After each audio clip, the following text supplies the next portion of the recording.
اعوذ باللہ من الشیطان الرجیم بسم اللہ الرحمن الرحیم الحمد للہ رب العالمین۔ مومنین اکرام، نہج البلاغہ کے تیسرے باب کے 480 نمبر فرمان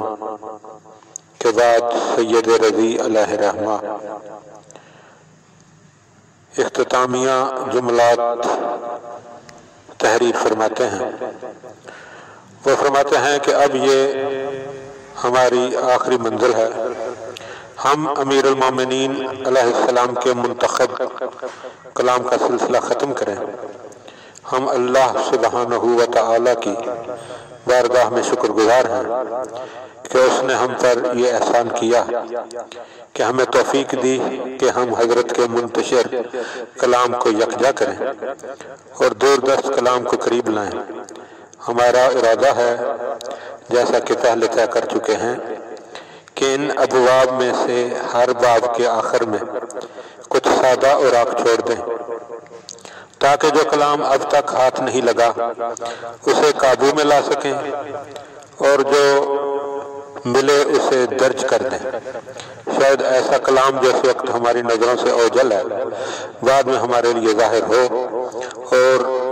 دور ہونے کے بعد ہمارے دامن میں سمٹ آئے۔ ہمیں توفیق حاصل ہے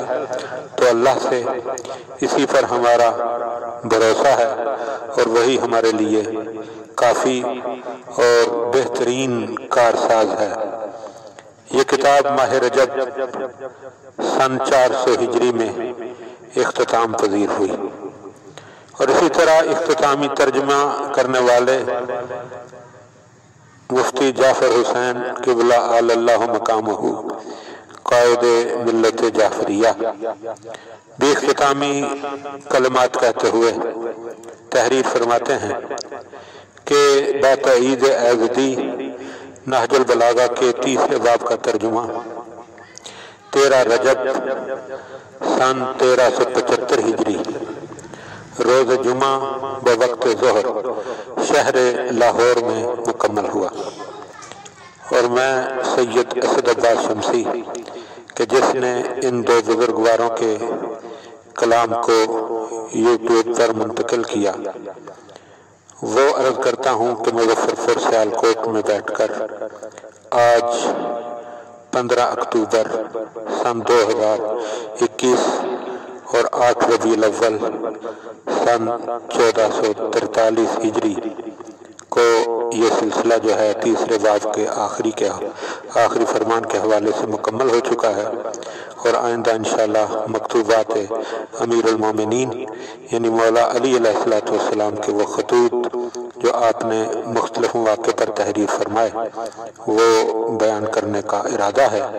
آپ تمام حضرات کی دعاؤں کا متمنی، اور میں اپنی اس خدمت کو ہدیہ کرتا ہوں تمام علماء ما سبق، علماء امامیہ کہ جو اس دنیا سے جا چکے ہیں، ان کی ارواح کو، اور اپنے والدین مرحومین، اور اس کے علاوہ سادات کرام بالخصوص سادات شمسیہ، اور دعا گو ہوں اپنے تمام متعلقین کے حوالے سے، بالخصوص سید بختیار الحسن سبزواری صاحب جو میرے استاد ہیں کہ جنہوں نے ہمیں نہج البلاغہ کا عاشق بنا دیا۔ اللہ انہیں صحت و سلامتی عطا فرمائے۔ اللہم صلی علی محمد و آل محمد۔